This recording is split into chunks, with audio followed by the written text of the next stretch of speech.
Hit Refresh by Satya Nadella.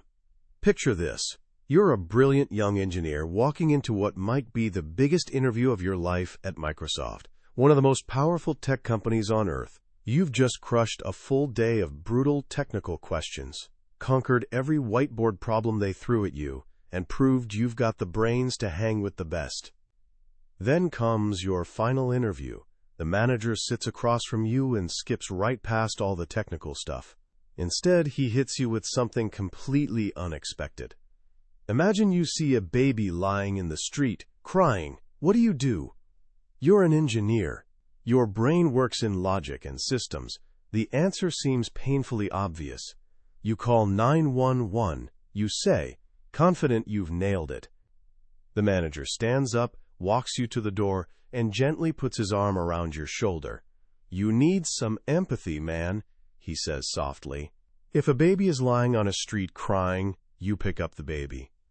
That young engineer, Satya Nadella, and somehow, despite that cringeworthy answer, he still got the job. 22 years later, he'd become only the third CEO in Microsoft's entire history, inheriting a sleeping giant that many had already written off as past its prime. And that one quality he so obviously bombed in his interview, empathy, would become the secret weapon in one of the most remarkable corporate turnarounds in modern history. Today, we're diving into his incredible journey in Hit Refresh. This isn't your typical business book stuffed with buzzwords and cookie-cutter strategies. This is an intensely personal story about transformation, about a legendary company rediscovering its soul, and about a vision for how technology and humanity can evolve together. Since it dropped, Hit Refresh has sold hundreds of thousands of copies and become essential reading for leaders everywhere, proving that sometimes the softest skills deliver the hardest results. By the time we're done, you'll see how personal tragedy can forge a leader's greatest strength, how a company can find its purpose by looking beyond the bottom line, and you'll discover the one quality you absolutely need to thrive in a future shaped by artificial intelligence, mixed reality, and technologies we're only beginning to imagine. This is about hitting refresh, not just on your computer, but on your entire approach to life, work, and what's coming next. In the early 2010s, Microsoft was limping. Sure, on paper it looked impressive, a multi-billion-dollar empire built on Windows and Office dominance. But inside, the culture had gone toxic. A cartoonist perfectly captured the vibe by drawing Microsoft's org chart not with boxes and lines, but with armed gangs, each division literally pointing guns at each other. The saddest part? Nobody at Microsoft even disagreed with that depiction. The company that once dreamed of putting a computer on every desk had become a follower, not a leader. They'd completely missed the mobile revolution, showed up late to search, and the innovative spirit that built the company was suffocating under layers of bureaucracy and internal warfare. Employees who joined to change the world now spent their days bickering in meetings, while nimbler competitors like Apple and Google shaped the future. This was the mess Satya Nadella inherited in February 2014. After 22 years climbing the ranks at Microsoft, this quiet, thoughtful engineer was handed the keys to a kingdom in crisis. The world watched skeptically. They'd expected a bold outsider to shake things up. Instead, they got an insider who'd spent his entire career swimming in the very culture that needed fixing. How could he possibly turn this ship around? The answer didn't come from a Harvard case study or a management guru. It came from a place of deep pain and profound personal transformation. It came from learning, the hard way, how to actually pick up that crying baby. A few years after joining Microsoft, Satya and his wife Anu were riding high, expecting their first child. They were young, successful, and full of dreams. Their biggest worry? When Anu might return to her architecture career after maternity leave. But during her 36th week of pregnancy, something felt off. The baby wasn't moving as much. They rushed to the ER thinking it was just new parent anxiety. It wasn't. Zayn was born that night via emergency C-section, weighing just 3 pounds. He didn't cry. Asphyxiation in the womb had caused catastrophic brain damage, resulting in severe cerebral palsy. He'd spend his life in a wheelchair, completely dependent on his parents for everything. Satya was crushed. He admits his first thoughts were selfish. He was sad about what had happened to him and Anu, about how their perfect plans had been derailed. It was Anu who gently shifted his perspective. She helped him see this wasn't about what happened to them, it was about what happened to Zain. It was about developing deep, genuine empathy for their son's reality. This became Satya Nadella's real education. Raising a child with profound special needs took him on an emotional journey that reshaped everything. It forced him to see the world through someone else's eyes, to truly understand their struggles and needs. He learned that empathy wasn't just a buzzword for interviews. It was a daily practice, a way of being. Ideas might excite him, he says, but empathy grounds and centers him. He started connecting this human understanding to his work as a technologist. When 3 high school students built a simple Windows app that let Zain control his music by tapping his head against a sensor on his wheelchair, Satya witnessed something profound. For a boy who couldn't move his limbs, this small piece of technology opened a door to joy and independence. The empathy of 3 teenagers had given his son freedom. This became his North Star. This was the soul he wanted to breathe back into Microsoft. It wasn't about crushing Apple or outmaneuvering Google. It was about using technology to empower people. When he finally became CEO, he told his employees that job 1 was renewing the company's culture. He knew top-down orders wouldn't work. He had to change how people thought, how they collaborated, the very heartbeat of the organization. Those warring divisions needed to put down their weapons and start actually listening to each other and to their customers. One of his first moves was transforming the company's most crucial gathering, the weekly senior leadership team meeting. Previously, these meetings were stiff, formal affairs where leaders postured and competed. Satya blew it all up. He moved the meeting from the stuffy boardroom to a relaxed space where game developers hung out. Out went the conference table and chairs. In came comfortable couches arranged in a circle. No laptops allowed. No phones. Nowhere to hide behind screens. Then he brought in an outsider, Dr. Michael Gervais, a psychologist who'd worked with the Seattle Seahawks on mindfulness and peak performance. Dr. Gervais started with a simple exercise. Are you interested in having an extraordinary individual experience? He asked the room full of powerful executives. Everyone nodded, obviously. Great, I need a volunteer to stand up. Dead silence. Complete, awkward, excruciating silence. Here sat a room full of people running multi-billion-dollar divisions, people who considered themselves the smartest in any room, and not one would volunteer. Why? Fear. Fear of looking foolish. Fear of failing. Fear of not appearing brilliant. And underneath it all, a hint of arrogance. I'm too important for these games. This was Microsoft's culture in microcosm, a company of know-it-alls, not learn-it-alls. Slowly, painfully at first, Dr. Gervais broke down those walls. He challenged them, encouraged them, and one by one they opened up. For the first time, these leaders talked about more than just quarterly results. They shared personal passions, spiritual beliefs, struggles with parenting. Satya opened up about Zain and what his son had taught him about empathy. Something shifted that day. These leaders started seeing each other as human beings, not rivals. They realized Microsoft's revival wouldn't come from a single hero. It would take all of them, bringing their whole selves to the mission. The cultural renaissance had begun. This new culture rested on a simple but powerful idea Satya borrowed from psychologist Dr. Carol Dweck, the growth mindset. Dweck's research shows people generally fall into 2 camps. Those with a fixed mindset believe their talents and intelligence are set in stone. They fear failure because it feels like a judgment on who they are. Those with a growth mindset believe abilities can be developed through dedication and hard work. They embrace challenges and see failure not as a verdict, but as a lesson. For years, Microsoft had been a know-it-all company dominated by fixed mindsets. You had to be the smartest person in the room. You couldn't admit ignorance. You couldn't admit mistakes. Satya's mission was transforming it into a company of learn-it-alls, driven by curiosity instead of ego. A place where it was safe to say, "I don't know, let's find out," or "I messed up, here's what I learned." This wasn't just motivational poster material. It fundamentally changed how Microsoft operated. Satya modeled this behavior himself in a very public, very uncomfortable way. Early in his tenure, he spoke at the Grace Hopper celebration of women in computing. Someone asked his advice for women uncomfortable asking for raises.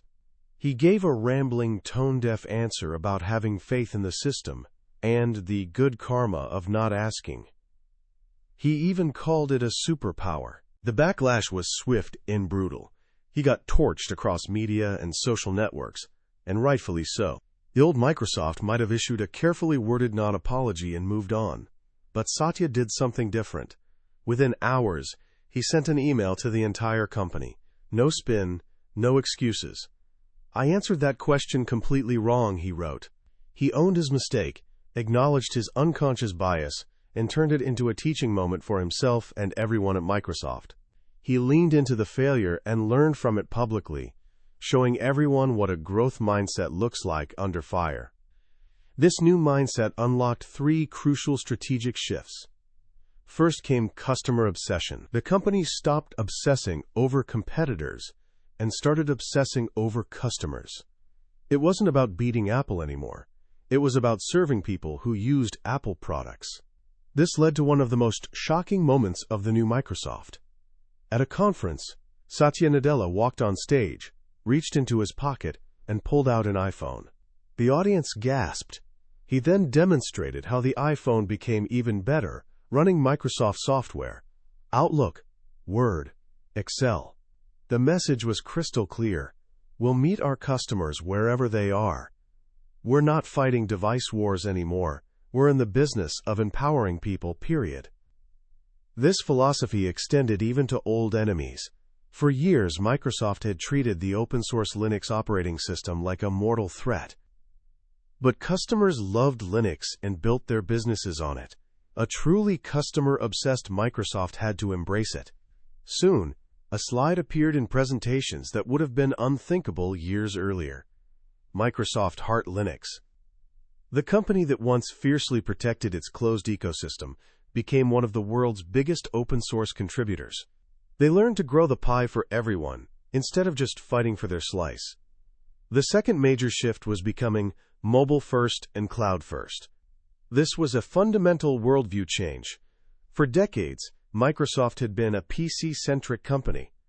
Everything revolved around Windows. Satya recognized the future wasn't about a single device. It was about the mobility of human experience across all devices, powered by the cloud. The cloud is basically a global network of massive data centers providing the storage and computing power for everything we do online, from streaming Netflix to running businesses on Microsoft Azure. When Satya took over, Microsoft was dangerously behind Amazon in cloud services. It was a small, struggling part of the company, and many insiders wanted to abandon it for the traditional, profitable server business. This was Satya's young men and fire moment. He references Norman Maclean's book about smokejumper firefighters facing a massive blaze. Their leader knew survival meant lighting a small escape fire and lying in the ashes, a counterintuitive strategy. But because he hadn't built enough trust with his team, they refused to follow. They ran, and they died. Satya faced a similar challenge. He had to convince his team to run toward the small, uncertain fire of the cloud and away from the seemingly safe but ultimately doomed comfort of their old business. He didn't bring in his own team. He worked to convince existing leaders from within, listening and building a shared vision. The cloud wasn't a threat to their server business, it was its future. By embracing a hybrid model where customers could use both private servers and public cloud, Microsoft could offer something competitors couldn't. He changed the platform name from Windows Azure to Microsoft Azure, signaling it was for everyone, not just Windows users. He pushed the team to embrace Linux on their platform. The bet paid off massively. Today, Microsoft's cloud business is a multi-billion-dollar powerhouse, competing head-to-head with Amazon, and serving as the foundation for everything the company does. The third shift was betting big on the future. With renewed culture and a strong cloud foundation, Satya greenlit investments in technologies that had been languishing for years. He believed companies must lean into uncertainty and take risks on the next wave of innovation. He focused on 3 transformative technologies that will reshape our world for decades. First is mixed reality. You've heard of virtual reality, where you put on a headset and get completely immersed in a digital world. Microsoft's vision with HoloLens is different. It doesn't block out reality. It blends digital and physical worlds together, turning your field of view into an infinite computer screen. Satya describes his first prototype experience. He put on the headset and suddenly stood on the surface of Mars, fed data directly from NASA's Curiosity rover. He could see his own feet on the dusty red planet, walk around and inspect Martian rocks. Yet he could still see the real room, the desks, the people around him. One leadership team member was so moved she cried. He instantly saw this wasn't just for gaming. This could revolutionize medicine, letting surgeons overlay 3D organ models during operations. It could transform education, letting students explore the inside of a human cell or walk through ancient Rome. It could change how we work, letting architects walk through holographic building models before breaking ground. This, he believes, is the ultimate computing experience. The second bet is artificial intelligence. We all know AI through digital assistants like Siri or Alexa, but Satya's vision goes way beyond that. The AI debate often gets trapped in extremes. Either friendly robots do all our chores, or evil machines take over. Satya argues for a third path: humans with machines. AI should augment human capability, not replace it. Consider Saqib Sheikh, a blind Microsoft engineer. He and his team developed an AI app running on smart glasses that essentially sees the world for him, describing it through an earpiece. It reads restaurant menus. It tells him the expressions on colleagues' faces in meetings. It even helps him find loved ones in crowded parks. This is AI as empowerment, expanding human experience. But as AI grows more powerful, Satya argues we need clear, ethical guardrails. He proposes principles. I must assist humanity and respect human autonomy. It must be transparent so we understand how it makes decisions. It must guard against bias so it doesn't perpetuate prejudices. And it needs algorithmic accountability so humans can undo unintended harm. He's calling for a new social contract for the AI age. The third, most mind-bending bet is quantum computing. If today's computers are candles, quantum computers are laser beams. Classical computers use bits that are either 0 or 1. Quantum computers use qubits that can be 0, 1, or both simultaneously. This seemingly small difference lets them perform certain calculations exponentially faster than any computer existing today. This isn't about building faster laptops for email. This is about solving humanity's biggest, most complex problems.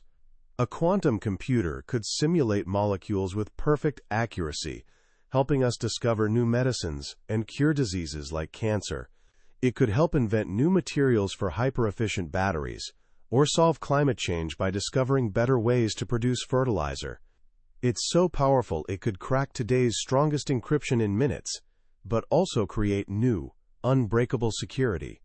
Microsoft is in a global race with Google, IBM, and even governments to build the first scalable universal quantum computer. These 3 shifts, renewed culture based on empathy and growth mindset, business strategy centered on cloud and customer obsession, and bold future bets, are the pillars of Satya Nadella's Microsoft transformation. But underlying everything is a deeper philosophy about a company's role in the world. He calls it the trust equation. In a world where our lives increasingly happen online, and corporations have access to vast amounts of personal data, trust is the most valuable currency.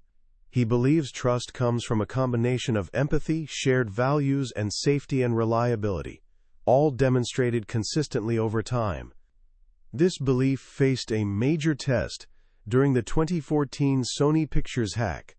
Hackers, allegedly backed by North Korea, attacked Sony in retaliation for the satirical movie The Interview. They released embarrassing emails and threatened any theater showing the film. Sony, facing massive losses and security threats, pulled the theatrical release. Microsoft and other tech companies faced a choice: help distribute the film online and stand up for free speech, even if it meant becoming the next target. Their own security engineers warned of enormous risk.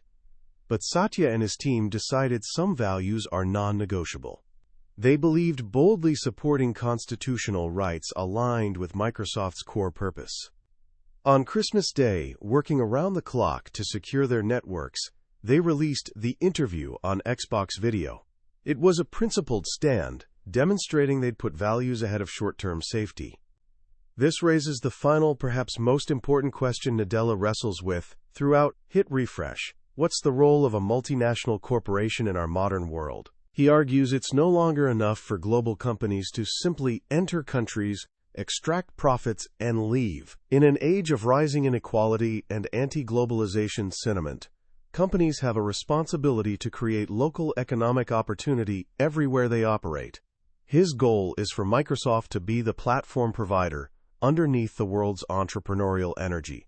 They make the tools that help other people make things and make things happen. Whether it's young women in Cairo building apps to help Syrian refugees, or a startup in India using Microsoft AI to predict heart conditions in rural villages, the mission remains the same: use technology as a democratizing force, spreading opportunity to everyone, not just a privileged few. At its heart, Satya Nadella's story radiates optimism. It's about believing in people's power to learn and grow. It's about believing a giant company can still have a soul. And it's about believing technology, guided by human empathy, can be a force for good. He ends the book returning to that haunting first question: why do I exist? And he extends it to all of us. He asks us to find our own passions, our own sense of purpose, and connect them to something larger than ourselves.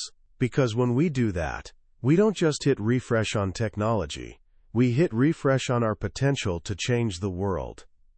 As we close Hit Refresh, it's tempting to get swept up in the high-tech magic of quantum computing and mixed reality. But that would mean missing the book's most profound lesson.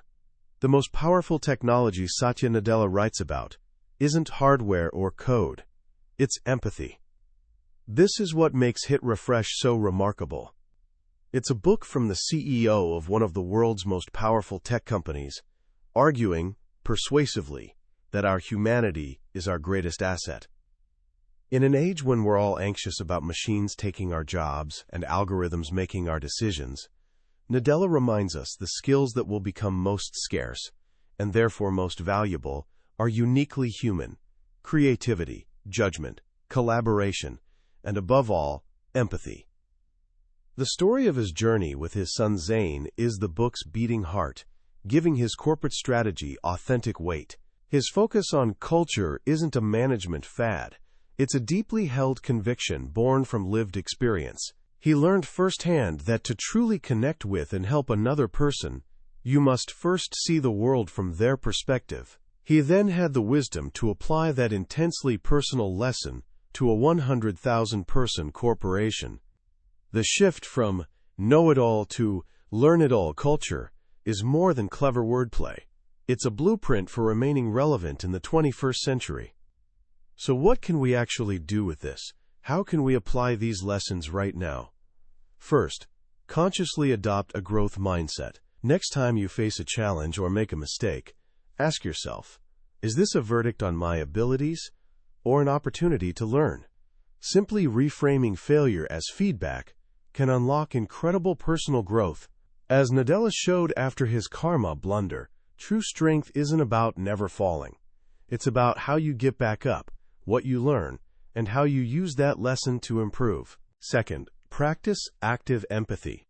This doesn't mean agreeing with everyone, it means seeking to understand them. In your next conversation, try listening not just to respond, but to truly hear what the other person is saying and feeling. Whether you're designing a product, leading a team, or just being a good friend. Everything starts with understanding others' needs. Finally, ask yourself that same existential question: why do I exist? What's the unique contribution only you can make? Nadella believes true satisfaction comes from connecting personal passions to larger purpose. It's about using your individual talents not just for yourself, but to empower others. Whether you're a student, artist, entrepreneur, or engineer, you have the ability to make things that help other people make things and make things happen. That was our journey through Hit Refresh by Satya Nadella. We've covered the main ideas today, but a summary is like looking at a travel brochure. It shows you pictures but can't give you the feeling of actually being there. The real power of this book lives in those quiet, reflective moments of reading it yourself, where Nadella's journey becomes a mirror for your own. If his story of transformation, of finding purpose in adversity, and of leading with humanity has resonated with you, I encourage you to grab a copy. It's more than a business book. It's a guide to leading a more thoughtful, empathetic, and impactful life in an age of profound change. You'll find the link in the description. And if you found this journey valuable, please hit that like button and subscribe to the channel. It shows us we're on the right track and ensures you won't miss our next deep dive into another world-changing book from the Billionaire's Bookshelf. Let's keep learning and growing together.